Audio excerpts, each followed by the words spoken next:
Madame, Monsieur, bonjour. Il est midi. Voici les titres de votre journal. La foire de la production nationale se poursuit. Nous vous parlerons ce matin des produits électroménagers, mais également des stratégies marketing des entreprises algériennes pour séduire les clients algériens et étrangers.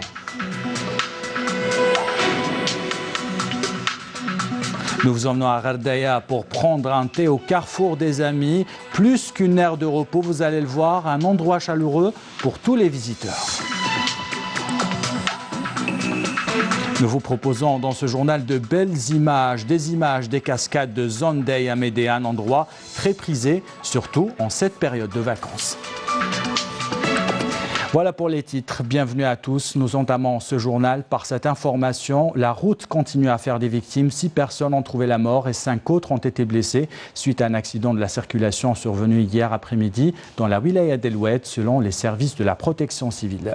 Le drame est survenu au niveau de la route nationale 48 reliant la commune de Reguiba et celle de Jema'a. Il s'agit d'une collision frontale entre un véhicule utilitaire et un camion léger. Une enquête a été ouverte pour déterminer les circonstances de cet accident. Soyez donc prudents si vous prenez la route, surtout en cette période de vacances. Dans l'actualité de ce samedi, la foire de la production nationale se poursuit à la SAFEX, un rendez-vous annuel qui réunit le fleuron de la production algérienne. Dans ce journal, nous vous proposons un coup de projecteur sur la production locale du secteur électroménager. Reportage signé Yasmine Messaoudi. Encourager et promouvoir la production nationale à travers des produits locaux, c'est le thème de la 28e édition du Salon national de la production. L'IPICSID AMP de la direction centrale du matériel, comme toutes les entreprises relevant des ministères de la Défense nationale, cible une participation efficace dans l'économie nationale, à travers, en proposant des prestations d'étalonnage dans différentes grandeurs, à savoir l'électromagnétisme, mesures géométriques, mécanique, radioélectrique et thermométrie. Voilà, produit algérien, il est exporté vers plusieurs pays en Afrique, notamment la Mauritanie, la Libye et notre pays voisin qui est le Maroc. On a un programme 2020 pour l'exportation en dehors de l'Afrique pour que le produit algérien national il sera reconnu nationalement et internationalement. Ça sera, Inch'Allah, l'exportation vers l'Europe. J'ai eu l'occasion de participer à la FIA, à la Foire internationale d'Alger. Là aussi, donc, c'était l'occasion pour nous de mesurer un petit peu notre poids par rapport aux autres marques. Et honnêtement, on n'a rien à envier aux autres marques. Nous avons un excellent produit. Découvrir de nouveaux produits locaux, mais aussi bénéficier de prix compétitifs, les citoyens sont venus des 4 coins du pays pour en profiter. La production nationale, bien sûr, c'est pour éviter l'importation, déjà pour éviter l'importation, et encourager les sociétés algériennes. Il faut faire beaucoup de publicité. Non, c'est raisonnable pour des frigos hagdaya, pour des prix, c'est 7 millions, ça va. Promouvoir le Made in Algeria, c'est l'ambition des producteurs présents au salon, afin de contribuer à la consolidation d'un tissu économique national de qualité. Nous restons à la foire de la production nationale pour vous parler d'un autre volet. Commercialiser un produit sur le marché national ou étranger exige une bonne qualité et un bon plan marketing. Packaging, publicité, tout est bon pour séduire le client dans un marché de plus en plus compétitif. Les marques algériennes ont-elles intégré cette stratégie? Réponse dans ce reportage de Khalil Touati, commentaire signé Badia Amarni. Pour qu'un produit soit apprécié du consommateur, 2 facteurs essentiels sont à prendre en charge, à savoir la commercialisation et le marketing, sans oublier la qualité. Les producteurs prennent-ils en compte ces paramètres pour se positionner sur le marché et faire face à la rude concurrence?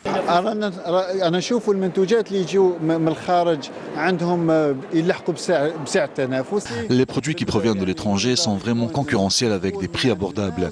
Ils portent de belles étiquettes qui attirent. Il faut doter chaque entreprise d'un service marketing digital, marketing opérationnel et marketing stratégique. يكون عندها سيرفيس تاع الماركتينغ ديجيتال ماركتينغ اوبيراسيونيل وماركتينغ استراتيجيك. لا استراتيجي تاعنا اللي بدينا فيها في 2019 وراح نكمل فيها في 2020 توجور على الديجيتال. راح نمشي في الديجيتال ولا كوفرتور تاع الديجيتال اللي بوكو بلوز امبورطونت نوصل للكونسوماتور فينال اكثر شيء من اي موان بوبليسيتير اخر. Le renforcement de la compétitivité du produit national doit prendre en charge entre autres le design et le packaging avant la commercialisation finale.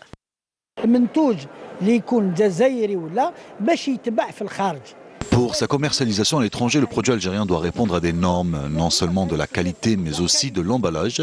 Ce dernier participe à hauteur de 50% dans la vente du produit.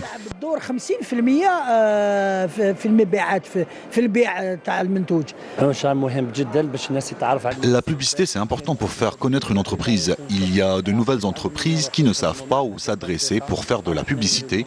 Nous leur montrons comment procéder. Les entreprises algériennes doivent valoriser la promotion du produit national et sa compétitivité à travers la mise en place d'une stratégie de commercialisation adaptée. Et l'Union nationale des boulangers algériens présente à la foire de la production algérienne a visiblement du pain sur la planche car il compte bien valoriser la production nationale de la filière céréalière. Cela commence par la production du pain complet. Reportage Rami Amer, commentaire signé Camilia Mellel. Nous sommes à la foire de la production algérienne au Palais des Expositions à Alger. Ici, les exposants préparent, sous le regard de curieux visiteurs, un pain complet dont la matière première est algérienne. Lancée par l'Union nationale des boulangers, cette initiative vise en premier lieu à réduire la pression sur la caisse de l'État, mais également à mettre à la disposition du consommateur plusieurs sortes de pain. Le khobz, il est magnifique. Bon, il est à base de pain complet. La farine blanche. C'est la farine justement la plus complète qui aide à une alimentation plus équilibrée pour la journée. Ces dernières années, la production céréalière a connu un véritable boom, ce qui nécessite sa valorisation à travers l'industrie alimentaire au lieu de continuer d'importer la matière première. Nous n'avons que la farine blanche dans les minoteries algériennes. Et vous constatez que le prix de ce pain est soutenu par l'État. Aujourd'hui, ces minoteries disposent de tous les moyens nécessaires pour produire la farine complète. Les fibres contenues dans les aliments à base de cette farine est bénéfique pour notre santé. Et justement, l'Union nationale des boulangers a pour projet de lancer un programme national de formation, et ce en collaboration avec le ministère de la Formation et de l'Enseignement professionnel, afin de former les jeunes au métier de la boulangerie et notamment la production du pain complet à base de matières premières 100% algériennes. Et en ces vacances de fin d'année, vous avez certainement prévu des sorties en famille. Si vous souhaitez visiter le mausolée royal de Mauritanie à Tipaza, vous pouvez bientôt emprunter une nouvelle route, et cela après l'ouverture prochaine de l'échangeur routier qui a connu un taux d'avancement très important, nous dit Jazia Bayou. Le nouvel échangeur conduisant vers le Tambour royal, le site touristique de Tipaza, sera bientôt ouvert aux usagers de la route. L'avancement des travaux ayant atteint le seuil de 95%. Tous les conducteurs en provenance des régions voisines pourront dorénavant utiliser ce nouveau échangeur routier qui leur permettra de se rendre directement au Tambour royal ou accéder à l'autoroute qui relie du côté est Bousmaïl à la capitale et du côté ouest Tipaza à Cherchel. Concernant le taux d'avancement des travaux, il a atteint le seuil de 95%, ce qui permettra l'ouverture de cette voie très prochainement.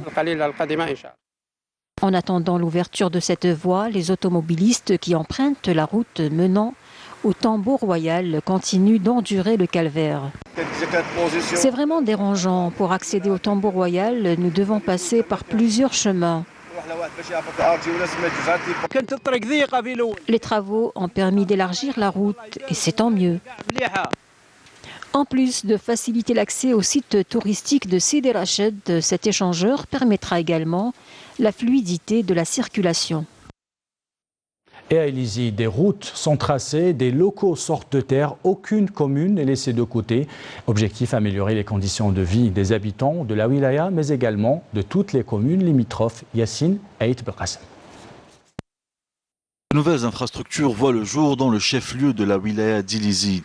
Des marchés, de nouvelles routes, des projets qui répondent aux attentes des habitants, mais aussi des investisseurs. Le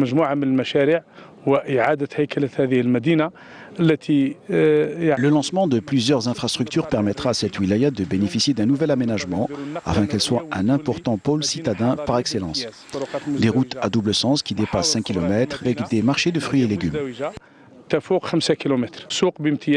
La commune Ain Kores a aussi bénéficié d'un programme de développement à travers de nouvelles infrastructures routières, mais aussi d'éclairage public. Nous avons lancé le programme d'aménagement pour notre commune, la réhabilitation des routes, et je remercie les responsables d'avoir pris l'initiative d'aménager notre commune avec des trottoirs et l'éclairage public.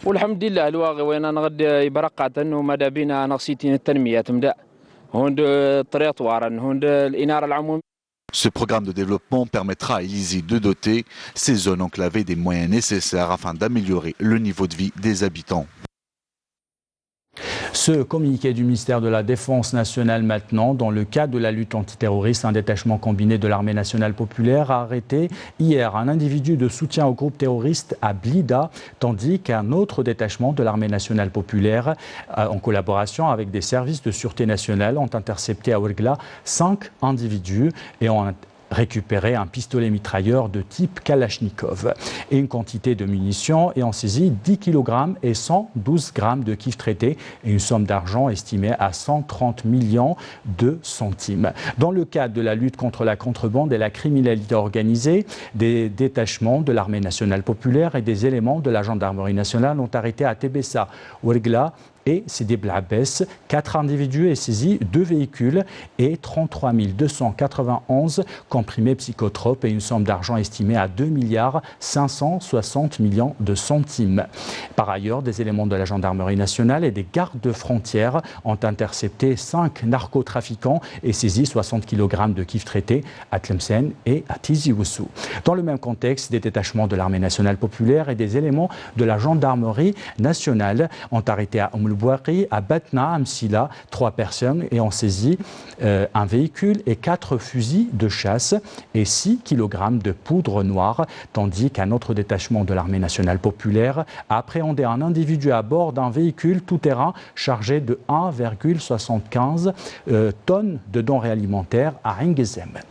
Enfin, des détachements de l'armée nationale populaire ont arrêté à Jeannette 10 orpailleurs et saisi 3 véhicules tout-terrain, tandis que des gardes-côtes ont déjoué des tentatives d'immigration clandestine de 17 personnes à Oran, alors que 48 immigrants clandestins ont été arrêtés, de différentes nationalités, ont été arrêtés à Tlemcen et Bni Ounif. Fin de ce communiqué du ministère de la Défense nationale. Dans l'actualité à l'étranger, la France reste paralysée pour le 23e jour consécutif. Les transports restent à l'arrêt, les voyageurs sont bloqués, les manifestations continuent et le bras de fer se durcit entre les syndicats qui demandent le retrait de la réforme des retraites et le gouvernement qui ne veut rien céder. Souvenez-vous, nous vous parlions hier des nouvelles routes de Ghardaya. Si vous empruntez ces routes, vous ferez certainement une halte chez El Hella. Dans les grandes villes, cela s'appelle les aires de repos. Dans notre magnifique sud, cela s'appelle le carrefour des amis. Une rencontre chaleureuse autour d'un thé. Notre reporter Naïma Chekchek s'est arrêté avec son équipe pour prendre un thé. Voici son reportage. À l'entrecroisement des axes routiers Ghardaya, Metlili, Ouargla, il est un relais que les voyageurs affectionnent particulièrement. Ce n'est point une halte moderne, non, un relais dans la pure tradition routière d'antan. C'est le carrefour des amis, Multaqa al-Ahbab en arabe, et c'est chez El Hella et son frère. Leur havre routier est fait de régal pour du thé pur saharien et pour du casse-croûte à faire saliver avec des œufs de leur poulailler. Les routiers se succèdent à demander leur thé bien chaud. Ah, beaucoup. C'est la providence de notre Dieu. Il y a toujours beaucoup de monde ici.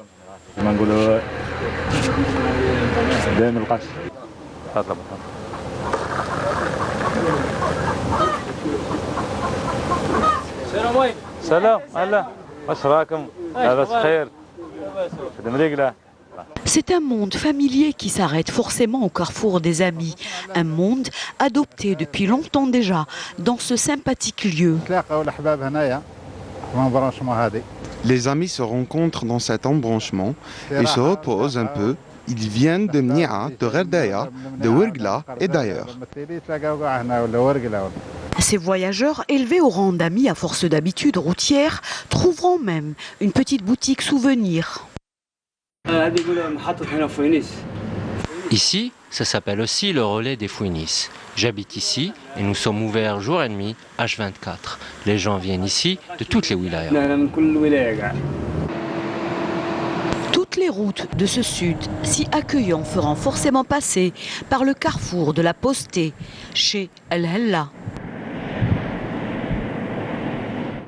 Et nous vous proposons dans ce journal une virée vers les cascades de Zondey dans la wilaya de Médé. Un parcours de plus en plus prisé par les jeunes et les moins jeunes, vous allez le voir. On y va pour se retrouver en famille et entre amis pour apprécier les beaux paysages de notre beau pays.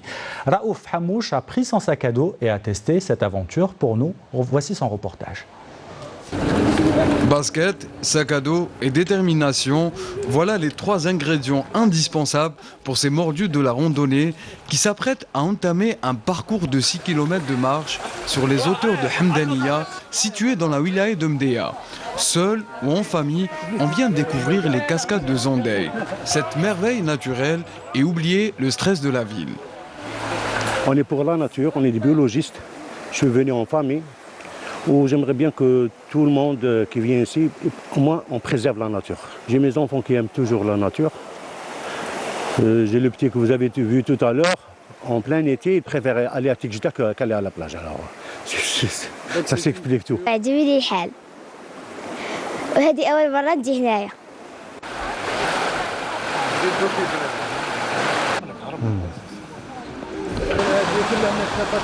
Après 1h30 de marche, les randonneurs, assistés par un guide touristique, arrivent enfin aux cascades de Zondey. Un paysage époustouflant, un cadre paradisiaque.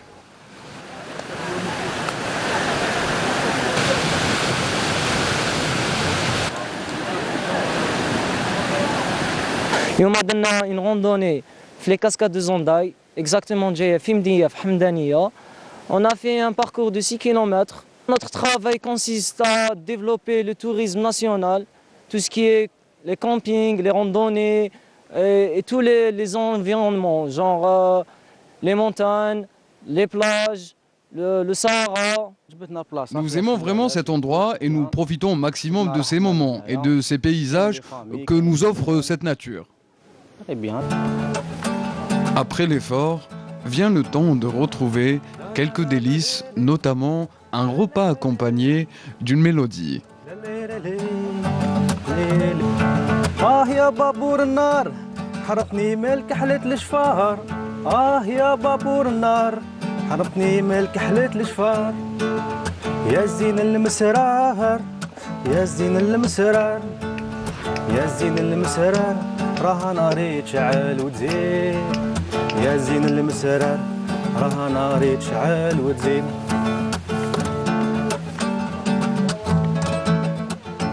De très belles images et sachez que le sentiment de bien-être en pleine nature est scientifiquement prouvé. Cela s'appelle les phytocides, des petites particules qui pénètrent le corps et qui procurent ce sentiment de bien-être. Football, pour terminer ce journal avec la Ligue des champions d'Afrique. La GS Kabylie s'est inclinée hier soir face au Raja de Casablanca au complexe de Mohamed V, 2-0. Les Canaries espèrent réaliser un bon résultat pour se relancer dans le groupe D. Les enjeux de cette compétition expliqués par Hakim Geshrout.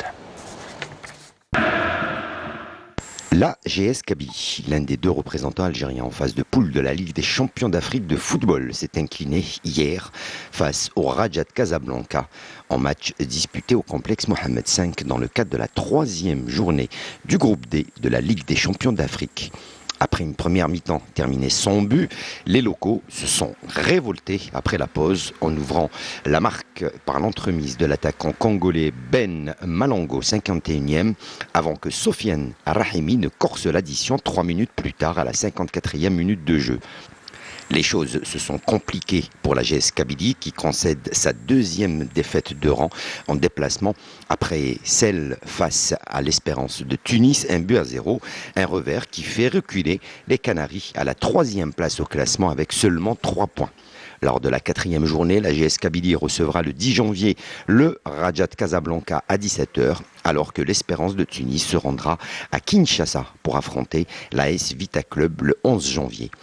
L'autre représentant algérien dans cette compétition, l'USMAD Alger, engagé dans le groupe C, recevra ce samedi les Sud-Africains de Mamelodi Sundowns au stade Mustapha Tchaker de Blida à 17h.